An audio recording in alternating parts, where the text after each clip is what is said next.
प्रधानमंत्री नरेंद्र मोदी ने गया और पूर्णिया की रैली में एक बार फिर से सीधे सीधे आरजेडी सुप्रीमो लालू प्रसाद यादव और उनके परिवार को निशाने पर लिया। पीएम मोदी ने पूरे भाषण में लालू प्रसाद यादव के उन आरोपों पर सफाई देते दिखे जिसमें उन्होंने बीजेपी के 400 सीट आने पर संविधान बदलने की बात कही थी। पीएम मोदी ने संविधान बदलने के आरोपों का जवाब देते हुए कहा कि स्वयं बाबा साहेब अम्बेडकर भी इस संविधान को नहीं बदल सकते, तो भाजपा इसकी हिम्मत कैसे कर सकती है। इन्हें पता होना चाहिए कि यह जो संविधान सभा थी, देश रत्न डॉक्टर राजेंद्र प्रसाद उसका नेतृत्व करते थे। बाबा साहब का दिल, दिमाग और कलम इस संविधान को शब्दों में ढाल रहा था।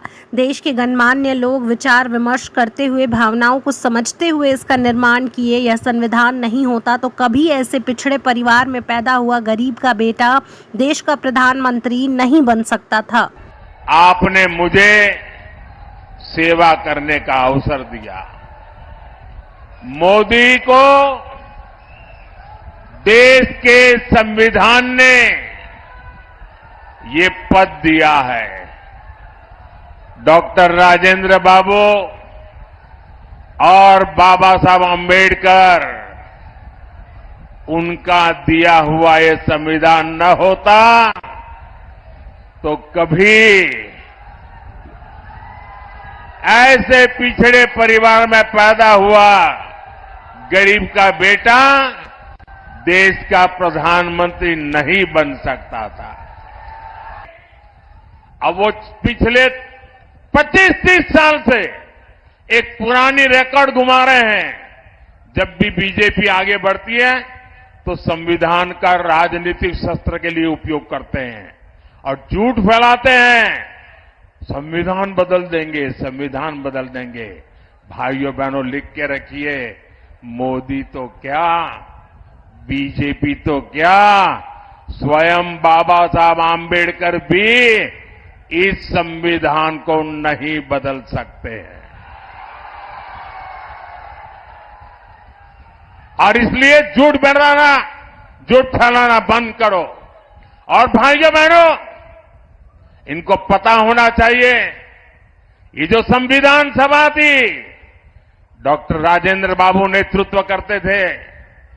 बाबा साहब आम्बेडकर का दिल, दिमाग और कलम उसको शब्दों में डाल रहा था। और देश के गणमान्य लोग अनेक महीनों तक बैठ करके विचार विमर्श करके, देश की भावनाओं को समझ करके, देश की सामाजिक परिस्थितियों को समझ करके हमारे संविधान का निर्माण किया है। और जो लोग सनातन को गाली देते हैं ना, वो भी कान खोल करके सुन लो।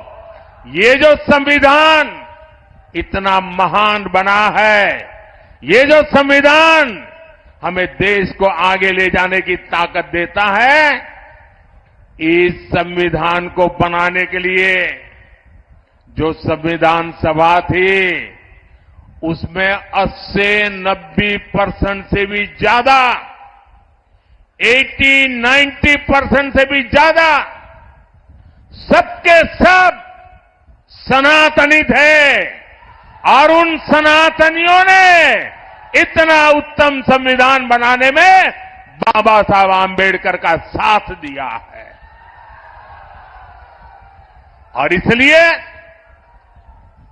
हकीकत तो यह है कि देश की आजादी के बाद संविधान को राजनीति का हथियार नहीं, संविधान को श्रद्धा के रूप में जन मन में प्रस्थापित करना चाहिए था। और हमारा देश ऐसा है जो रामायण में आस्था रखता है, महाभारत में आस्था रखता है, गीता में आस्था रखता है, वो आज के युग में संविधान के प्रति भी उतनी ही आस्था रखता।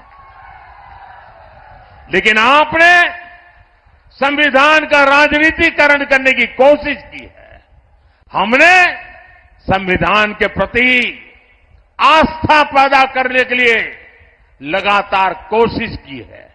जब पार्लियामेंट में मैं ये प्रस्ताव लेकर के आया कि हमने देश में संविधान दिवस मनाना चाहिए, तब कांग्रेस पार्टी के नेता श्रीमान खड़गे जी ने पार्लियामेंट में उसका विरोध किया था। उन्होंने कहा था, अरे 26 जनवरी तो है, संविधान दिवस की क्या जरूरत है? उनको ये समझ नहीं आया कि भारत के संविधान के प्रति निरंतर श्रद्धा पैदा करते रहना चाहिए, संस्कार बनना चाहिए। हमने संविधान दिवस को हर स्कूल में बच्चों के सामने संविधान का पाठ हो, प्रियम्बल का पाठ हो, वचनबद्धता आए, इसके लिए परंपरा प्रारंभ की है। और आज भी संविधान दिवस पर सुप्रीम कोर्ट 2 दिन का सेमिनार करती है, पार्लियामेंट में चर्चा होती है। इतना ही नहीं, संविधान को 75 साल हो रहे हैं। संविधान के 75 साल मनाने का सबसे बड़ा कार्यक्रम हमने प्रारंभ किया है। इतना ही नहीं, हम चाहते हैं कि संविधान सिर्फ अदालतों में दलील के लिए काम आए, इतना पूरता नहीं है। संविधान हमारे जीवन को, हमारे संस्कारों को, हमारी भावनाओं को नई ताकत देने वाला संविधान वो ताकत है जिसको हमें दिलों तक पहुंचाना है। आपके लिए संविधान राजनीति का हथकंडा होगा, हमारे लिए संविधान श्रद्धा का केंद्र है, हमारे लिए संविधान आस्था का केंद्र है, हमारे लिए संविधान आने वाले 2047 के सपनों को पूरा करने का हमारा मार्गदर्शक है। और उसको लेकर के हम स्वतः आजाद भारत को विकसित भारत की ऊंचाई तक ले जाने का संकल्प लेकर के चल रहे हैं। और इसलिए भाइयों बहनों, भारत के संविधान को इस प्रकार से गली मोहल्ले में ठोकरें मारने वालों लोगों को भारत के सार्वजनिक जीवन में कोई जगह नहीं है। अगर सामाजिक न्याय लाने की ताकत है तो हमारे संविधान में है। बिन सांप्रदाय की सच्ची भावना को उजागर करने की ताकत है तो हमारे संविधान में है। और हम बड़ी श्रद्धा के साथ, इतना ही नहीं, बाबा साहब आंबेडकर को जो सम्मान हमने दिया है, आपको बोलने का अधिकार तक नहीं है। बाबा साहब आंबेडकर के जन्म से लेकर के जिन 5 महत्वपूर्ण स्थान पर बाबा साहब जी के जीवन का टर्निंग पॉइंट रहा है, उसको पंच तीर्थ बनाने का काम हमने किया है।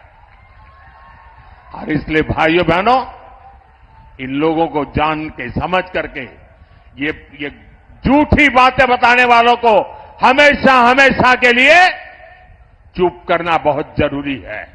और इस बार आपका वोट हमेशा के लिए उनको चुप कर देगा, ये मैं आपको विश्वास दिलाता हूं।